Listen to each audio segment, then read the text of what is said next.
Сайн байцгаана уу? Цагаал эмнэлгийн нийгмийн эрүүл мэндийн мэргэжилтэн буюу шүү байна. За өнөөдөр та бүхэндээ гэр бүл төлөвлөлтийн талаар мэдээлэл хүргэхээр бэлтлээ.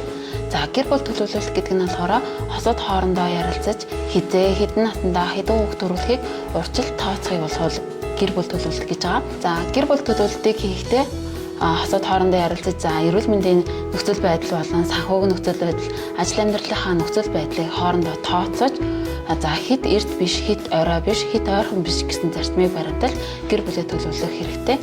За дэлхийн эрүүл мэндийн байгууллагаас зөвлөснөөр болохоор хүүхэд төрүүлэх хамгийн тохиромжтой насыг 20-35 наснда 3-4 жилийн зайтай 3-4 хүүхэд төрүүлэхийг тохиромжтой гэж үздэг. За манай улсын сүүлийн жилүүдэд гэр бүл төлөвлөлтийн нөхцөл байдал алдагдж байгаа нөхцөл байдал ажиглагдж байна.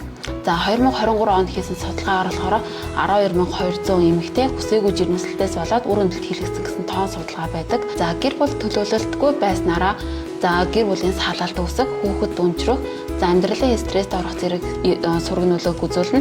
За манай эмнэлгийн хувьд болохоор гэр бүл төлөвлөлтөнд зориулсан жирэмснээс сэргийлэх олон аргуудыг ашигладаг. Хосууд, эмэгтэйчүүд за амьдрал дөнгөж хөл тавьж байгаа охтуудаа хандаж хэлэхэд гэр бүл төлөвлөлт гэдэг зүйлийг судлаарай, амьдралаа тэргуун зорилго болгож за хөвшүүлээрэй гэж хэлмээр байна.